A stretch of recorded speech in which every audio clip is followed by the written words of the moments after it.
주시옵소서. 우리 땅을 지켜주시고 우리를 이곳에 보내주시니 감사드립니다.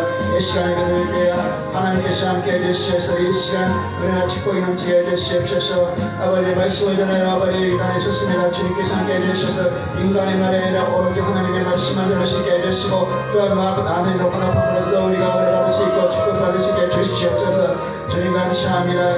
이 밤에 주님께서 함께하는 것입니다. 이 시간 아버지 성령 충만하셔 모두가 아버지 은혜 받는 기쁜 시간 되게 되시옵소서. 지난 일주일 동안 되었던 모든 죄악에서 벗어나셔 이 시간 은혜의 감비를 받게 해주시옵소서. 주님 인도하여 주시옵소서. 한 사람 한 사람이 다리에서 안심하여 주시옵소서.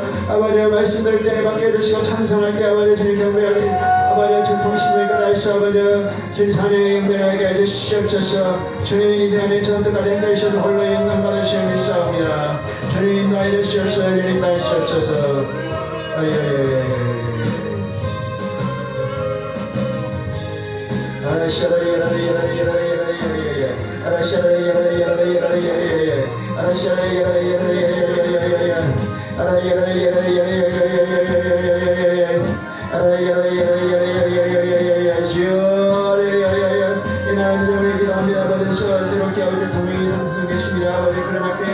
너무나 많은 가져가고 있습니다. 주님 역사하여 주시옵소서.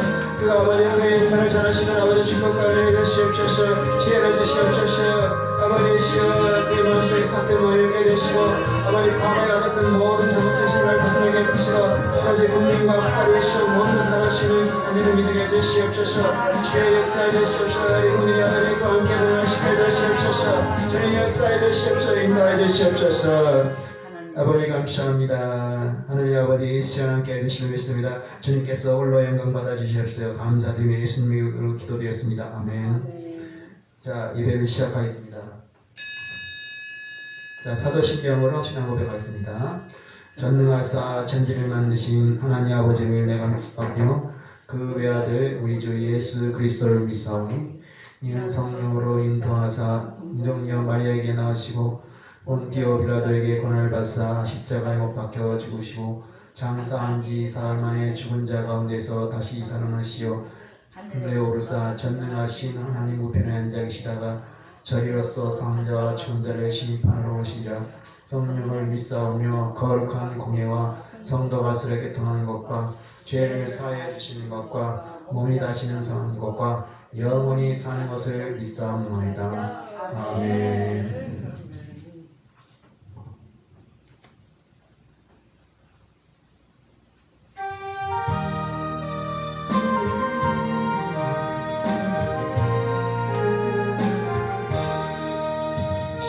지금까지 지내온 것 주의 크신 은혜가 한이 없는 주의 사랑 어찌 이루하랴. 자나깨나 주의 손이 항상 살펴주시고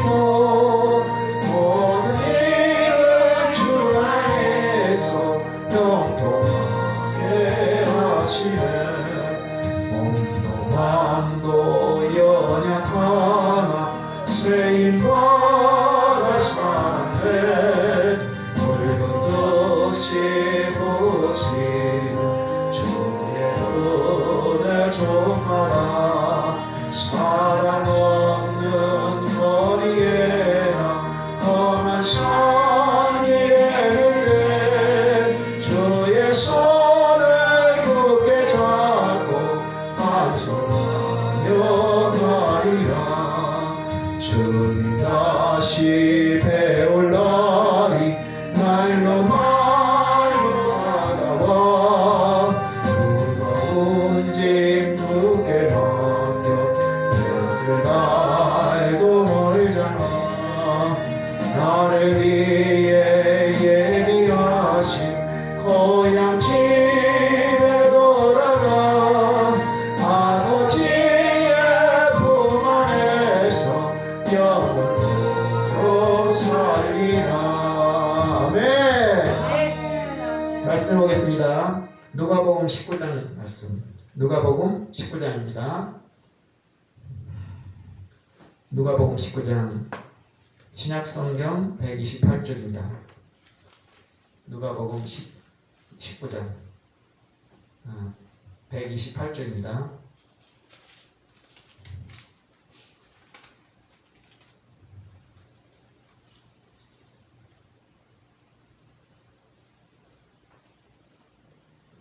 다 보셨습니까? 아멘. 네. 자, 그럼 교독하겠습니다. 예수께서 여리고로 들어가 지나가시더라.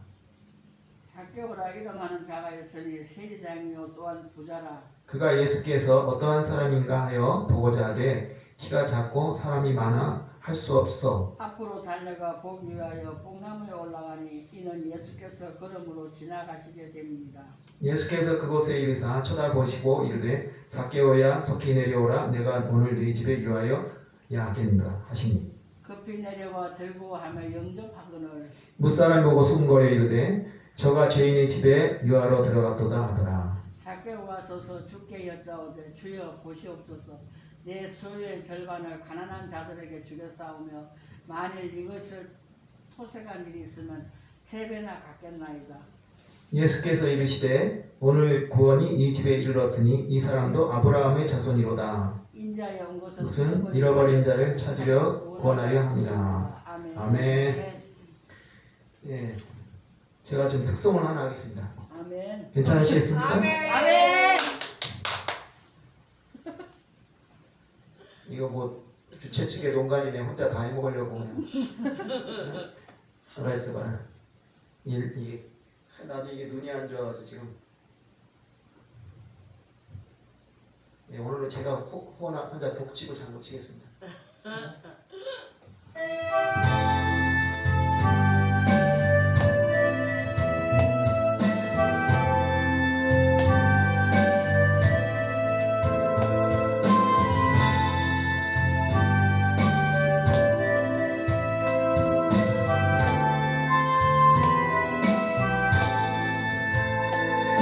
주님이 홀로 가신 그 길 나도 따라가고 모든 물과 피를 흘리신 그 길을 나도 가고 험한 산도 나는 괜찮소 바다 끝이라도 괜찮소 주가 가는 저를 위해 나를 버리길 바라오 아버지 나를 보내주오 나는 달려가겠소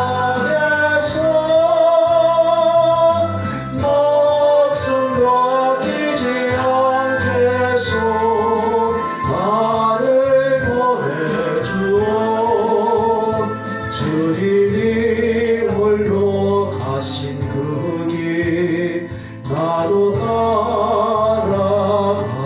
따라가오 모든 물과 피를 흘리신 그 길을 나도 가오 험한 산도 나는 괜찮소 바다 끝이라도 나는 괜찮소 주가 가는 저들을 위해 나를 버리길 바라오 세상이 나를 미워해도 나는 살아가겠소 세상을 구원할 십자가 나도 따라가오 주님이 홀로 가신 그 길 나도 따라가오 모든 물과 피를 흘리신 그 길을 나도 가오 험한 산도 나는 괜찮소 바다 끝이라도 나는 괜찮소 주가 가는 저들을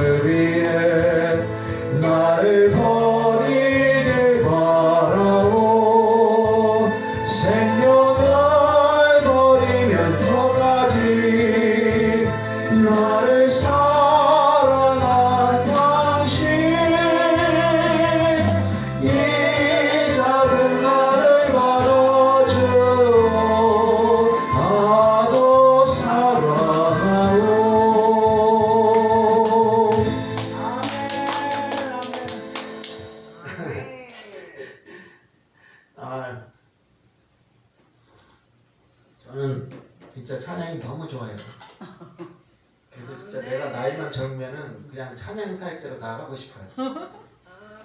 왜 젊었을 때 그 생각을 못했는지 모르겠어요. 진짜 자랑은 아닌데요. 제가 젊었을 때 정말 노래 연습 많이 해가지고요. 그 학교에서 가수였어요. 그래가지고 옛날에는 어땠냐면 이제 노래방이 없었잖아요. 그래서 이 술집이나 이런 데 가서 젓가락 두들기면서 노래를 그냥 불렀죠. 그럼 저는 항상 VIP예요. 맨 나중에 불러요. 왜냐? 내가 부르면 다른 사람 다 기죽는다 이거예요. 네. 그때 그냥 찬양 연습을 했으면 얼마나 좋았어요. 그럼 내가 또 송정미 사모나 뭐 이런 사람처럼 됐을 수도 있잖아요. 그죠? 아멘. 아, 근데 진짜 뭐 진짜 한 3시간, 4시간 찬양을 해도 너무 재밌어요. 저 즐거워요. 예. 근데 뭐 천국에 가면 찬양을 많이 부른다 그래서 제가 기대하고 있어요. 아멘. 목사님 진짜 그래? 막 찬양 많이 불러요? 아멘. 아유, 저렇게 증인이 있잖아요. 그죠? 아유, 요새는 이 사명이라는 노래를 참 좋아하게 됐어요. 왜냐하면은 요새 기도할 때마다 그 몰라요. 이번에 대통령 선거도 있어서 그런지 몰라도 정말 이 나라 민족을 위한 기도가 너무 많이 나오는 게 성령님이 역사를 하시는지 모르겠는데 아멘. 뭐랄까 정말 이 나라가 정말 너무 어려운 지경에 처해 있어요. 그러니까 좀 아주 좀 극단적으로 얘기하면 저희 나라가 지금 소돔과 고모라 같은 나라가 됐어요. 아멘. 왜냐 진짜 금요일날 밤 되면 말이죠. 저기 난 영등포역 근처에 자주 다녔는데 막 이상한 전단지를 뿌려요. 보면 막 그 활락을 뭐 막 예쁜 여자들 막 사진 걸어놓고 와서 즐기라. 그리고 뭐 전화번호를 적어놓고 뭐 여자 사진을 놔요. 그 뭐겠어요? 뻔한 거 아니겠어요? 그걸 갖다가 당당하게 뿌리고 있는 거예요. 근데 뭐냐 하면은 지난번에도 그 얘기를 했지만은 우리나라가 과거에는 뭐 고도 성장을 하자, 경제 발전을 하자. 그리고 또 교회도 얼마나 뜨거웠어요. 그래가지고 사람들이 앞을 향해서 열심히 살았어요. 근데 이제 먹고 살려나니까 목표가 없어진 거예요. 그래서 이제 놀고 먹고 마시자. 아멘. 사도 바울이 얘기했잖아요. 만약 이 생이 전부라면 우리는 먹고 마시고 놀 것이라고. 근데 우리 이 생이 전부가 아니잖아요. 그리고 이 생이 전부라도 그렇죠. 사람이 먹고 먹고 노는 게 전부는 아니지 않습니까? 아멘. 근데 지금 하는 걸 보면은 정말 그래요. 그러니까 그런 식으로 그 쾌락과 그냥 그 향락에 빠져 사는 게 꼭 소돔과 고모라 같아요. 그렇지 않습니까, 여러분? 아멘. 아멘. 네, 그러니까 우리가 이걸 기도를 더 많이 해가지고 정말 그 이 나라를 바로 잡아야 돼요. 그래서 그 기도를 많이 하고 있어요. 그리고 제 꿈이 또 그래가지고 좀 거창하게 말이죠. 제가 교육과학부 장관이 되겠다. 그래가지고 이 나라의 교육을 뜯어고치겠다. 네. 지금 교육이요 너무 아이들 비만 맞춰요. 그래가지고 아이들한테 뭐 하라는 얘기를 못해요 지금. 근데 저는 과감히 교과부 장관이 되면은 우리 믿음을 갖다가 학교에 집어넣을 거예요. 그리고 창조론도 가르칠 거예요. 아멘. 예, 그렇게 할 수 자신이 있습니다. 왜냐? 하나님이 계시니까. 아멘. 믿습니까? 아멘. 예. 예, 오늘은 이 사개오에 대한 얘기를 하겠습니다. 이 사개오 얘기 읽으면 참 가슴이 찡해요. 여러분들 사개오 읽으면서 은혜 많이 받죠? 아멘. 예. 이 사개오 얘기가 참 뭐랄까 우리에게 너무 와닿는 얘기예요. 예, 근데 그 얘기를 하기 전에 제가 좀 드릴 말씀이 있어요. 뭐냐 하면은 1990년대였어요. 제가 일본에서 유학을 하고 있었죠. 그때 어떤 일본 사람이 쓴 글인데 그게 일본 신문에서 읽었는지 아니면은 한국 신문에 실었는지 기억은 안 나요. 근데 어쨌든 한국에서 이러한 일에 대해서 이 사람이 이제 글을 썼어요. 근데 어떤 글을 썼냐 하면은 자기가 직접 본 건지 얘기를 들은 건지 모르겠지만 학교에서 이제 담임 선생님이 한 아이를 앞으로 이제 나오라 그래서 그 아이 집에서 이제 그런 일이 있을 수 있잖아요. 갑자기 뭐 아버지가 돌아가셨다든지 아니면 뭐 어머니가 쓰러졌다든지 해서 집안에 좀 환란, 재앙이 일어난 경우가 있잖아요. 그래서 너무 어렵게 되는 경우가 있잖아요. 아마 그 집이 그랬던 것 같아요. 그래가지고 그 아이를 앞에 세워놓고 선생님이 이제 아이들한테 이렇게 힘든 일이 있다. 그러니까 너희들이 좀 도와줬으면 좋겠다. 그렇게 얘기를 하고 있었어요. 여러분들 이 얘기를 듣고 뭐 이렇게 화가 나고 그러진 않으세요? 아니요. 화 안 나시죠? 네. 근데 요새 이렇게 하면요, 굉장히 비난을 받아요. 왜 비난을 받을까요? 요새는 그런 얘기를 하면은요, 도와준다는데 포커스가 이게 중점이 있는 게 아니라 왜 남의 아이 집 사생활을 드러내느냐. 그래가지고 오히려 비난을 받아요. 그러니까 이 일본 기자가 그런 거예요. 어떻게 애들 앞에서 그 아이의 그 어려운 점을 다 들춰낼 수가 있느냐. 이거는 그 사람이 너무 창피하지 않냐. 이렇게 얘기를 한 거예요.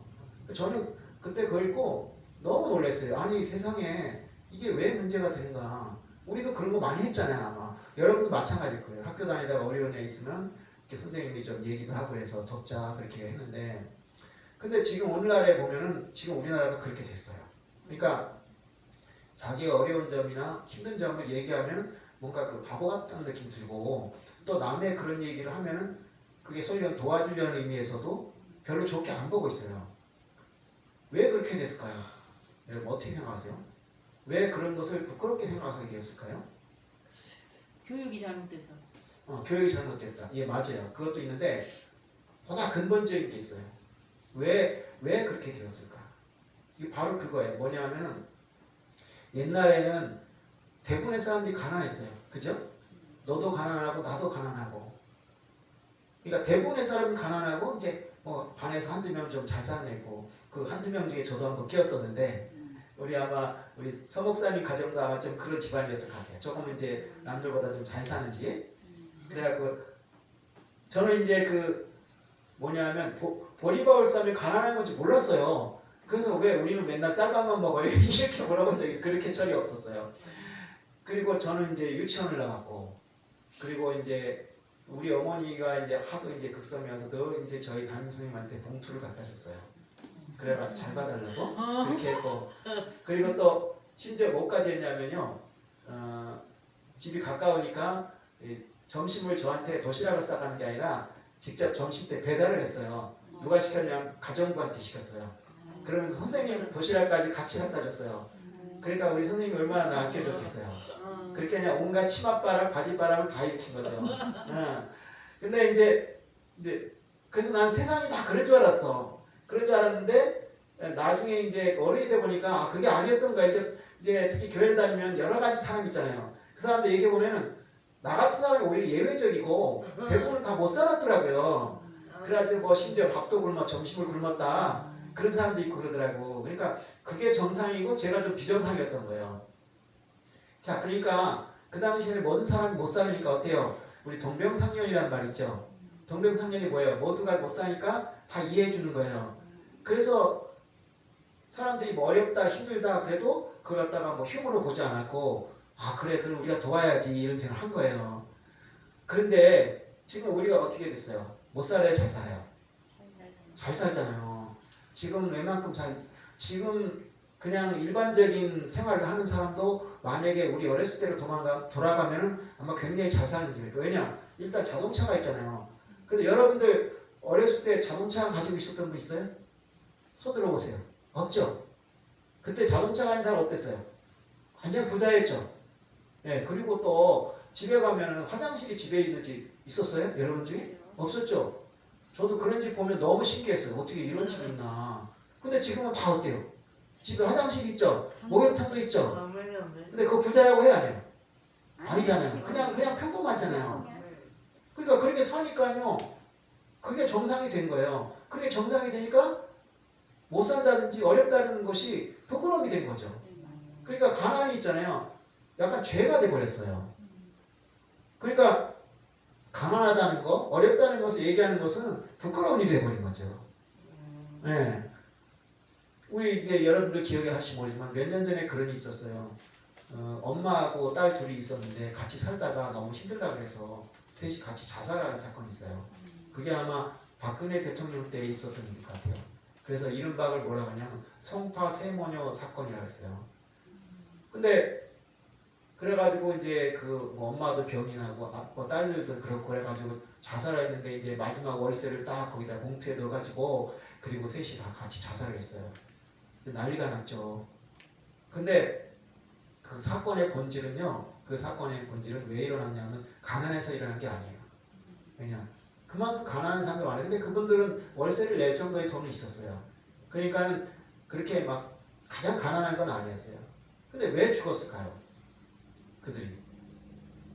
그러니까 이런 생각하셔야 돼요. 사람이 왜 자살을 하느냐 그럴 때 우리가 생각해 뭐 가난하니까 자살하겠지, 그 다음 병이 들었으니까 자살하겠지 이렇게 생각하잖아요. 근데 그게 아니에요. 그것보다도 뭐냐면 그 남들하고 교류를 안 해서 막 외롭고 쓸쓸하고 그러면 자살을 해요. 근데 이분들도 그렇게 된 거예요. 근데 그게 뭐가 문제냐면 이분들이 여러 가지 혜택을 받을 수 있었어요. 복지 혜택을. 그걸 받았으면 아무 문제 없이 잘 살 수 있었죠.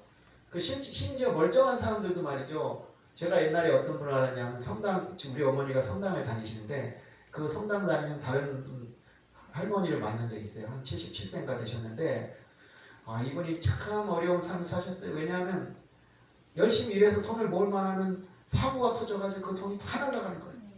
그래가지고 나이가 들었는데 재산이 없어요. 그래가지고 이제 그 기초생활수급자로 살아가고 있었죠. 그러다 남편분이 돌아가시니까 둘이 받던 거를 하나가 받으니까 더 어렵게 됐어요. 그런데 더 기가 막힌 것은 그 사람의 딸들이 셋이 있어요. 우리가 생각하는 야 딸이 셋이나 있으니까 요새 같으면 효도 많이 하겠다 생각할 수 있잖아요. 근데 그게 아니에요. 이 세 딸이 공통적으로 하나가 있어요. 뭐냐 다 이혼했어요. 그 참 웃기죠. 어떻게 딸 셋이 다 이혼을 합니까? 그것도 무슨 그 전염병인가요? 유전병인가요? 여러분 기가 막히지 않아요? 딸 셋이 있으면 한 명쯤은 번듯하게 살아야 되잖아요. 근데 셋이 다 이혼했어요. 근데 셋이 다 이혼한 것도 모자라서 그러니까 뭐 예를 들면 요새 같은 경우에는 이혼을 해도 뭐 이렇게 뭐 위자료도 주고 뭐 양육비도 주고 그러는데 그렇지도 않아요. 그래가지고 다 기초생활수급자예요. 근데 놀란 거는 그 중에 한 명이 목사님하고 결혼했었어요. 근데 이혼하고 나니까 나 몰라라고 팽개치는 거야. 목사님이 이래서 되겠냐 싶더라고요. 근데 더 놀랄, 여태까지는 덜 놀랄래. 이제 더 놀랄 일이 기다리고 있어요. 뭐냐? 더 놀랄 일이 기가 막힐 일이 기다리고 있었어. 여러분 생각해보세요. 할머니, 어머니가 혼자 왜 이렇게 살아요? 돈 없어요. 그리고 딸이 셋이 있어요. 그럼 누가 누굴 도와줘야 돼요? 딸들이 어머니를 도와야 되잖아요. 근데 그 딸들이 엄마한테 손을 벌려요. 왜냐? 그래도 열심히 사니까 알뜰하게 사니까 돈이 좀 남아있어. 조금 그걸 뺏어오려고요. 그 돈을 달라고요. 더 기가 막히잖아요. 세상이 참 이래요. 그런 사람도 있단 말이에요. 그렇게 뻔뻔하게 사는 사람도 있는데 왜 이 사람들이 죽어야 했을까? 더구나 어른 셋이니까 얼마나 일할 수 있어요. 근데 도움을 받을 수 충분히 도움 받아요. 왜냐하면 또 어머니가 나이가 많았기 때문에. 그런데 그걸 받지를 못한 거야. 왜 그러냐? 그 중에 하나의 이런 얘기가 있어요. 그분이 이제 그 어머니가 이제 이혼을 한 거예요. 자기 남편하고. 근데 이제 저도 경험이 쌓이지만 이혼한다고 그게 모든 게 다 끝나지가 않아요. 뭐 여러 가지로 이제 여러 가지 이렇게 만나서 상의해야 될 게 있어요. 뭐 도장도 받아야 될 게 있어요. 근데 그걸 받아야 되는데 이 어머니가 자존심이 너무 상하는 거야. 자기 헤어진 남편하고 만나는 게 너무 싫으니까 그래가지고 그걸 못 받으니까 그냥 안 받고 만 거예요.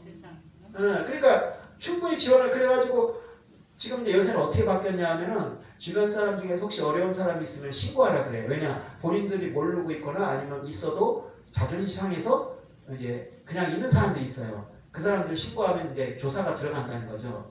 그렇게 했는데 하여튼 그때만은 그런 제도가 없었으니까 그걸 이제 도장 찍기가 싫어서 그냥 안 받고 말어. 그렇게 했어요. 그리고 그거 말고도 여러 가지 제도가 있는데 그것도 뭐냐면 자존심 상하다. 그거 가면 어떻게 돼요? 뭐 여러분들 복지 혜택 안 받아보셨다고 생각하지만 받은 사람 얘기 들어보면 막 여러 가지로 자기 이제 그 어려움 얘기해야 되는데 그게 너무 싫은 거야. 그래서 그런 것도 하나는 못 받고. 자, 우리가 생각하면 좀 이해가 안 가죠. 근데 세상이 그렇게 된 거예요. 왜냐? 이 세상이 그러니까 잘 먹고 잘 살게 되니까 내가 그런 얘기를 하는 게 너무 자존심이 상하는 거예요. 그래서 이제 제가 좀 이제 약간 과장되게 얘기하면요. 어떻게 보면 죽을 각오를 한 거예요. 근데 아니 세상에 뭐 나라를 위해서 죽을 각오를 한다면 굉장히 좋죠. 근데 나라를 위해서가 아니라 그냥 자존심을 지키기 위해서 죽는다. 그건 너무 좀 그렇지 않아요? 예. 우리 있잖아요. 유관순 열사 아시죠? 나 유관순 열사 얘기 듣다 정말 눈물 많이 흘린 적이 있는데 무슨 얘기를 하냐면요. 유관순 열사 그랬어요. 자기가 막 감옥에 가고 막 고문을 당하고 그랬잖아요. 얼마나 심한 고문을 당했냐면 물속에 이 유관순 열사를 집어넣어요. 그리고 거기다 있잖아요. 뱀장어가를 집어넣어요. 근데 이 뱀장어가에 구멍만 있으면 다 들어간대요. 그러니까 그 여자 몸속으로 막 파고드는 거예요. 그래가지고 막 살을 파먹는 거죠. 그런 검문까지 당했어요. 근데 그래요. 나는 감옥살이 하는 것도 서럽지 않고 고문당한 것도 서럽지 않다. 그런데 한 가지 서러운 게 있다. 뭐냐 그러니까 나라를 위해 바칠 목숨이 하나밖에 없다는 게 너무 서럽다. 나 그 얘기 듣고 이게 19살짜리 소녀가 할 얘기인가. 나라를 위해 바칠 목숨이 하나밖에 없는데 이렇게 바친다면 너무 좋잖아요. 그런데 그 자존심을 이기지 못하고 결국 그렇게 죽어갔다니까 아무리 생각해도 너무 슬프네요. 근데 세상이 그렇게 된 거예요. 그러니까 내가 가진 게 많고 내가 많은 것을 소유하고 있고 누리기 때문에 오히려 사람들은 자기 어려움을 얘기할 수가 없고 또 그런 것을 부끄럽게 여겨. 그래서 요새는 말이죠. 친척들끼리 모이면 한 말이 없어요. 왜냐? 옛날에는 예를 들어서 야 너 잘 사냐? 장가는 가냐? 시집은 가냐? 아니면 어디 취업했니? 또 어느 대학에 갔니? 이렇게 물어보면서 막 얘기를 꼽혔잖아요. 지금 그런 얘기 보면 혼나요. 그런 얘기를 하면요. 꼰대질 한다고 욕해요. 얘 물어보지 말래요. 그러니까 애가 대학을 가는데도 물어보면 안 된대요. 왜냐? 좋은 대학을 가면 당연히 물어봐야 되죠. 뭐 서울대를 갔다, 뭐 연고대를 갔다 그런 물어봐야 되는데 그런 데 가는 사람이 매우 드물잖아요. 그러니까 그런 얘기를 물으면 근데 예를 들어서 뭐 지방에 뭐 이로없는 대학을 갔다 그러면 한마디로 이제 자존심 상한다 이거예요. 물어보지 못해요. 그래서 어떤 사람도 심지어 그래요. 그걸 왜 물어보니? 어? 그 아이 자존심 상하게 그거 알아보면 되는데 그런 세상이에요 지금. 그러니까 누가 뭘 하는지 그리고 뭐 시집 안 가냐 결혼 안 하냐 이거 절대 물어보면 안 돼요. 여러분들 혹시라도요 만나면 절대 물어보지 마세요. 근데 왜 그러겠어요? 옛날처럼 가난하고 힘들 때는 어려운 게 당연한 거예요. 그리고 시집을 가고 장가를 가는 게 쉽지 않았잖아요. 돈도 들고 그러니까 이제 그걸 물어보는 게 괜찮았어요. 근데 지금은 다 잘 가잖아요. 잘 가니까 오히려 그런 걸 물어보면 이제 내가 자존심이 상한다 이거예요. 만약 못 갔을 경우에는 그 얘기해야 되잖아요. 참 그런 세상이 됐어요. 근데 이 말이죠. 이 예수님이 오셨을 때도 이런 비슷한 현상이 일어났다고 저는 생각해요. 뭐냐? 여기 오늘 사개오라는 사람이 나오지만 예수님이 왔을 때 모든 사람이 환영을 했을까요? 그렇지 않았죠. 환영하지 않은 사람도 있었어요. 오히려 예수님의 존재를 굉장히 싫어하는 사람들이 있어요. 대표적인 게 어떤 사람들일까요? 예를 들면 바리새파 사람들. 자, 그들은 율법을 열심히 지켰어요. 이 바리새파 사람들이라는 것은 뭐냐? 바로 뭐냐면 이스라엘이 이 아시리아하고 바빌론에게 멸망을 했어요. 그들이 막 우상을 숭배하고 그래가지고 결국 멸망해서 그래서 이스라엘 사람들이 많이 그 바빌론이라는 나라로 끌려왔습니다. 그게 바빌론 유스라고 합니다. 예. 그러다가 이제 돌아오게 됐어요. 페르시아라는 나라가 생기면서 그 사람들이 해방시켜줬어요. 그래서 그 페르시아의 고레스라는 왕이 해방을 시켜줘서 돌아와서 다시 성전을 세웁니다. 그리고 그때 회개를 합니다. 아, 우리가 하나님 말씀을 너무 안 들어가지고 우리가 벌을 받았다. 그러니까 우리가 하나님 말씀을 정말 열심히 들어야겠다. 그래서 여러 가지 운동을 해서 그때 이제 뭐냐면 그 당시에 여러 가지 자료를 모아가지고 구약 성경을 만들게 돼요. 그러니까 원래 내용이 있었는데 그것을 책으로 되어 있지 않았어요. 하나로. 근데 그걸 갖다가 편집을 해가지고 이 구약 성경을 완성하고 그것을 주야로 이제 묵상하게 됩니다. 그리고 회당을 만들어서 매주 안식일이 되면은 거기 모여가지고 이제 가르치고 그리고 그런 식으로 하고 또 그 중에서 이제 그 특별히 이제 나는 더 열심히 있겠다. 우리는 더 열심히 있겠다 해가지고 그렇게 나타난 사람이 누구냐면 바로 바리새파 사람들. 바리새파라고 해가지고 바리새파라는 건 구별된 사람들이란 뜻이에요. 그래가지고 예를 들어서 안식일을 지키자 그러면 그냥 안식일을 지키자 가지고 모자르다. 그럼 안식일에 뭘 해야 되냐, 뭘 하지 말아야 되냐 아주 자세하게 정해놨어요. 그래가지고 이제 뭐 예를 들면 안식일에 몇 걸음 이상 걸으면 안 된다. 또 뭘 하면 안 된다. 그리고 요거는 해도 된다. 예를 들면 우물에 양이나 소가 빠지면 이건 구해도 된다. 이건 일이 아니다. 근데 지금 이스라엘 가도 똑같아요. 뭐냐면 이스라엘에 가면은 어떻게 되냐, 엘리베이터가 안식이 되면은 안식일은 금요일날 밤부터 토요일날 밤까지인데 엘리베이터가 전층이 다 서요. 왜 그럴까요? 그러니까 1층부터 꼭대기까지 다 쓰게끔 편정되어 있어요. 그래서 내가 골라서 쓸 수가 없어요. 왜 그럴까요? 왜냐하면 엘리베이터 누르는 게 일이다 이거예요. 그러니까 누르지 말라. 대신 쓰는 층에서 네가 알아서 내리라는 거예요. 왜냐하면 누르면 이거 일이다 이거예요. 그렇게 철저하게 지켜요. 그리고 음식을 갖다 어떻게 하냐면 음식을 먹는 건 괜찮은데 음식을 만들면 안 돼요. 그래서 어떻게 하냐? 안식일 전날에 음식을 다 만들어 가지고 그래가지고 이제 어떻게 하냐면 타이머를 맞춰놔요. 맞춰놓으면은 그 시간에 딱 데워져요. 그래가지고 먹게 만들어요. 그렇게 아주 철저하게 지킵니다. 좋은 일이잖아요. 그죠? 근데 그것이 잘 지켜질까는 좋았는데 이게 시간이 지나면서 형식화되는 거죠. 그러니까 예수님이 그랬잖아요. 기도를 할 때 많은 사람이 보는 앞에서 길게 기도하는 게 좋다고 생각하지 말라. 원래 골방에서 기도하라 하잖아. 그 얘기는 뭐냐? 결국 남들 앞에서 외식하는 거죠. 남들 앞에서 막 기도를 하면서 내가 이렇게 기도를 많이 한다. 그러면 사람들이 저 사람들 믿음 좋구나. 그걸 바라고 기도를 하는 거예요. 이게 기도가 아니죠. 그죠? 우리가 기도를 할 때 물론 이제 대표 기도를 할 때는 이제 회중들을 위해서 기도를 하기도 하지만 기도는 누구를 위해서 하면 누구에게 드리는 거예요? 사람에게 합니까? 하나님에게 합니까? 근데 기도가 하나님에게 가지 않고 사람들에게 보이는 기도가 되고 그런 식으로 형식적인 신앙이 됐어요. 그리고 또 뭐냐 하면은 이제 어려움에 처한 사람들을 도와야 되는데 돕는 게 아니라 그 사람들 가서 나 위로해야 될 집에 그리고 너 요새 무당들이 그런 짓 많이 하거든요. 무당들이 야 당신 집안 앞으로 망해. 그러니까 이제 굿해야 돼. 그래야 굿한다고 막 몇천만 원을 받게 돼요. 근데 이 사람들이 그런 짓을 하고 있는 거예요. 그러니까 예수님이 그걸 뭐라 했어? 그러니까 그걸 다 이제 뭐라 하는 거죠. 회개하라. 그러면서 이 바리새파 사람들이 뭐라 했어요? 독사이 자식들아. 아니면 회치라는 놈이다. 왜냐? 너무너무 형식적이니까. 예수님 제자들이 손 안 씻어요. 그러니까 뭐라 했어? 왜 당신은 손 안 씻어? 그러니까 야 입에 들어가는 건 더러운 게 아니야. 그건 어차피 뒤에 똥으로 나와. 근데 너희들 입에서 나오는 게 너무 더럽지 않냐? 그러면서 막 뭐라 하시는 거예요.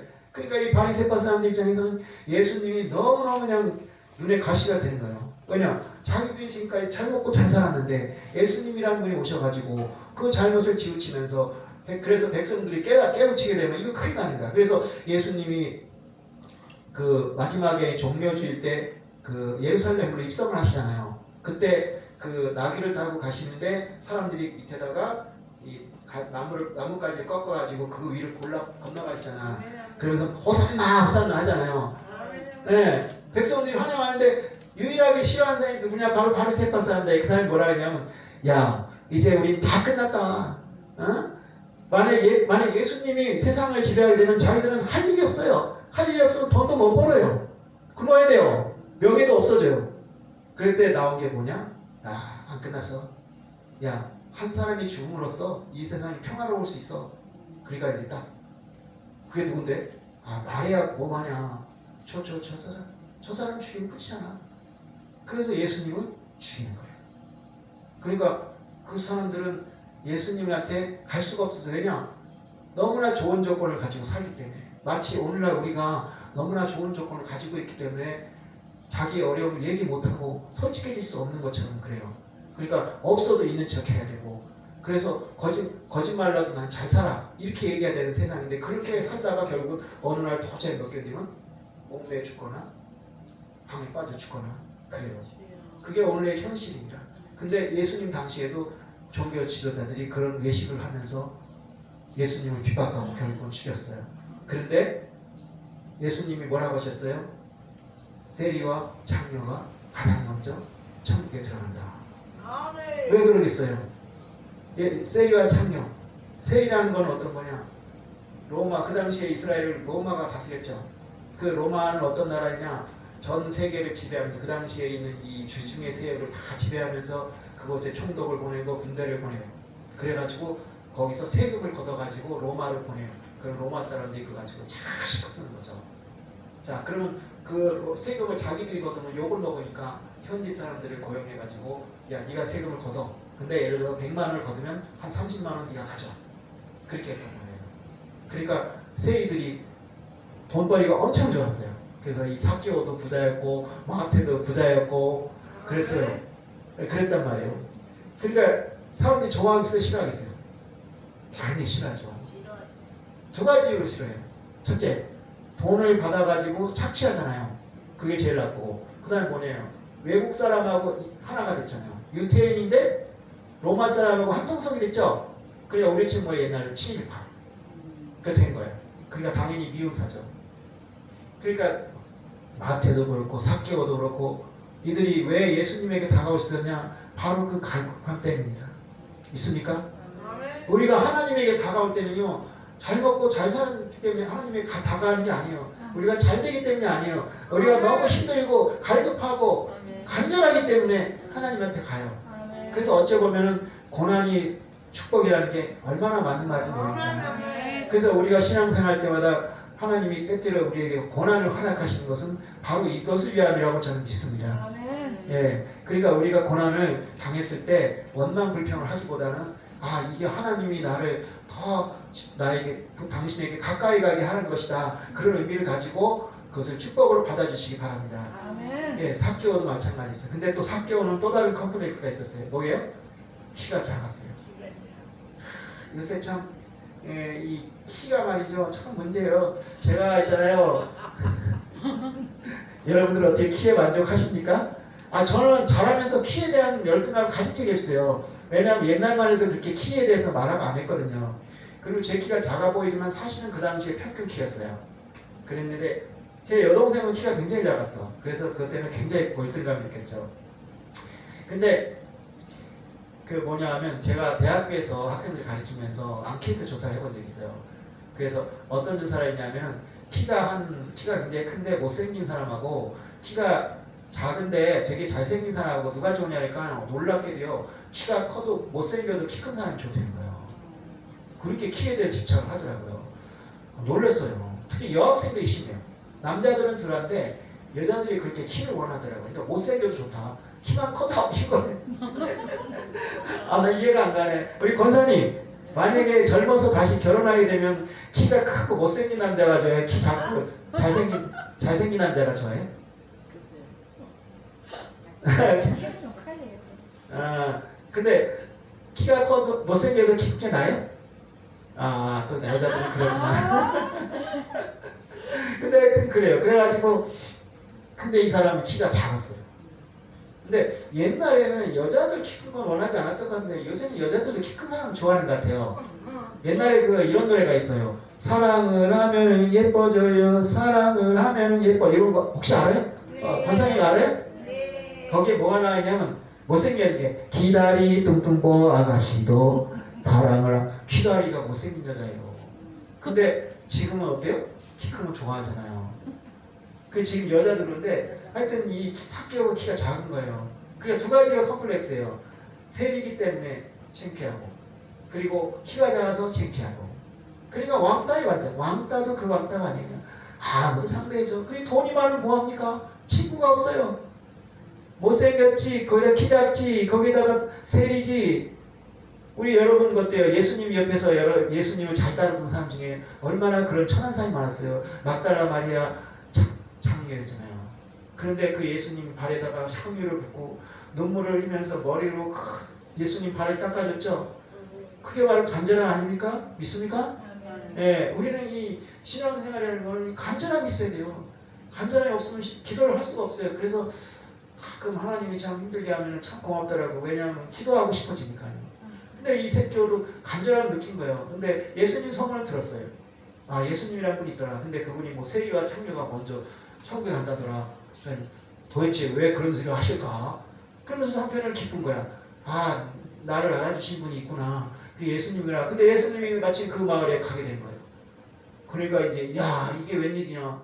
그래가지고 이제 별르고 있다가 그날이 돼서 나왔어요. 그래가지고 근데 사람들이 왕창 몰리죠. 이거 뭐 예를 들어서 뭐 우리 유명한 연예인이나 정치가 같이 나가면 사람들이 다 보러 나올 거 아니에요. 그래가지고 길을 막고 있는데 키가 작으니까 뛰어도 안 돼. 그래서 이제 할 수 없이 나무에 올라갔어요. 근데 우리 권사님 책에는 개혁판이죠. 무슨 뽕나무라고 돼 있대. 근데 여기 신기해 개혁개정판은 돌 무화과 나무라고 돼 있대. 어느 게 진짜인지 모르겠는데 어쨌든 나무에 올라갔어요. 그러니까 예수님이 그때 갑자기 삭개오야 이리 오너라 내가 너희 집에 유하리라 이러니까 놀란 거죠. 여러분 생각해보세요. 여러분 길에서 막 대통령이 온다 그래가지고 막 아니면 슈퍼스타가 온다. 뭐 예를 들어서 뭐 누굴까요? 뭐 예를 들면 배용준인가요? 그런 사람이 지나가서 구경을 하고 있는데 갑자기 우리 서목사님한테 서숙희야 이리 오라 그러면 되게 기쁘지 않겠어요? 와 기쁘다 그럴 것 같죠. 예. 저를 불러도 마찬가지. 예를 들면 뭐 김태희가 지나간다 보고 양희모 씨 좀 오세요 그러면 이게 웬일이야 그럴 거야. 되게 기쁠 거예요. 그 예수님 그 당시에 슈퍼스타 있잖아요. 막 동네 다니면서 부흥회하고 그러는데 그냥 사람들이 만세하면서 이렇게 찾는 거예요. 그런데 보는데 그러니까 사람들이 다 앞에 있으니까 그냥 뒤에서 아무리 봐도 안 보는 거야. 그래서 안대에다 나무에 올라간 거야. 그게 바로 간절함이에요. 바로 나무에 올라가서라도 다 큰 어른이 나무에 올라가는 게 쉬워요? 근데 이 간절함이 있으니까 예수님은 그 중심을 보신 겁니다. 믿습니까? 예. 그리고 나서 이리 와 그래가지고 뭐냐 내가 너희 집에 유하리라. 예. 예수님은 왜 세리와 청년을 천국에 먼저 간다고 했을까요? 그들이 돈이 많아서 확실히 그 사람들 돈이 많았을지도 몰라요. 하지만 그들에게는 인기도 없었고 그 다음에 친구도 없었어요. 아무도 그 사람들을 돌보지 않았어요. 그러니까 너무너무나 간절했던 그 사람들. 거기에 비해서 바리새파 사람들 어때요? 그렇지 않았잖아요. 많은 사람들에게 칭찬을 받고 존경을 받고 우리가 어떤 그런 식의 신앙생활을 할 수 있는 위험이 늘 있다고 믿습니다. 혹시라도 내가 사람을 의식하지 않을까? 내가 사람에게 칭찬받으려고 하지 않을까? 그런데 우리 예수님은 그런 사람을 보지 않고 바로 긍심을 보십니다. 우리가 간절한 마음으로 신앙생활하면은 우리 삭개오 같이 이렇게 불림받아서 쓰임받는 사람이 됩니다. 그러니까 삭개오가 기뻐서 뭐라 했어요? 내 재산을 절반을 드리겠습니다. 그리고 내가 훔친 거, 토색한 거 있다면 4배를 갚겠습니다. 이렇게 말씀했잖아요. 그는 거기서 변화받은 거예요. 예수님의 그 부르심에 의해서 그의 간절함이 말하는 요새 말처럼 빵 터져버린 거죠. 그래서 자신도 모르게 회개를 하고 자신의 그 잘못을 뉘우치기 위해서 재산을 바치기로 했습니다. 우리도 그런 부르심을 받아야 됩니다. 그 부르심을 받기 위해서는 우리가 돈이 많아야 되는 것도 아니고 얼굴이 예뻐야 되는 것도 아니고 키가 커야 되는 것도 아니고 오직 나의 죄를 진심으로 회개하고 그 앞에 나갈 때 주님께서 우리를 부르십니다. 그리고 쓰십니다. 우리 삭개오를 통해서 우리가 믿는 사람이 어떠한 마음으로 살아야 할지 우리를 배웠습니다. 우리 모두가 삭개오 같이 간절한 마음으로 주님께 다가감으로써 부르심을 받을 수 있고 쓰임 받을 수 있는 주님의 백성이 되기를 예수님의 이름으로 축원하겠습니다. 감사합니다. 기도하겠습니다. 하나님 아버지 감사합니다. 우리가 아버지 하나님 앞에 나아갈 때 가져갈 것은 돈도 아니고 명예도 아니고 권력도 아닙니다. 오로지 간절한 마음이다. 다윗은 고백했습니다. 하나님이 원하시는 제사는 상한 심령이라고 했습니다. 다윗은 많은 고난을 겪었습니다. 골리앗을 때려 눕히고 국민적 영웅이 되었지만 사울 왕이 견제를 받아서 10년이 넘게 광야를 헤매면서 너무나 많은 고통을 받았습니다. 그리고 왕이 된 다음에도 자식들에게 배신당하고 부하들에게 배신당하고 온갖 배신을 당하면서 살았습니다. 그렇지만 그는 끝까지 하나님을 찾고 하나님의 앞에 간절히 나가서 상한 심령을 가지고 나왔기에 하나님은 그를 나에게 합당한 자라고 칭찬하였고 그래서 그의 자손에서 예수 그리스도가 탄생하게 된 것입니다. 우리가 하나님 앞에 나갈 때 상한 심령을 가지고 나가게 해주시고 그 상한 심령을 고백함으로써 우리가 예수님 주님께 쓰임받고 그리하여서 빛과 성령의 가라를 기이한 믿음의 성도들에게 주시옵소서. 감사드리며 예수 그리스도의 이름으로 기도드렸습니다. 아멘. 자, 한 분 기도하겠습니다. 제 성금인데 이게 또 오늘도 또 이것도 나 혼자 다 하네요. 양규모 선교사가 11조를 냈습니다. 감사합니다. 기도하겠습니다. 하나님 아버지 주님께 예물 드림을 감사드립니다. 아버지시여 우리가 상한 심령을 가지고 오고 또한 아버지시여 물질로서 하나님께 드릴 때 주님께서 50배, 30배, 60배, 100배의 축배를 드릴 줄 믿습니다. 하나님 아버지 이것은 물질이 아니고 우리의 마음인 줄 믿습니다. 우리 모두가 상한 심령으로 주님께 드릴 때 주님의 축복이심을 믿고 우리 드릴 수 있는 우리 예수님 교회의 성도들에게 주시옵소서. 감사하며 예수님의 이름으로 기도됐습니다. 아멘. 자, 주기도문으로 예배를 마치겠습니다. 하늘에 계신 우리 아버지여 이름이 거룩히 받으시었고 나라가 임하옵시며 뜻이 하늘에서 이루어진 것 같이 땅에서도 이루어지이다. 오늘날 우리에게 일용할 양식을 주옵시고 우리가 우리에게 죄 지은 자를 사하여 준 것 같이 우리 죄를 사하여 주옵시고 우리를 시험에 들게 하지 마시옵고 다만 악에서 구하옵소서. 나라 권세와 영광이 아버지께 영원히 있사옵나이다. 아멘. 네, 감사합니다.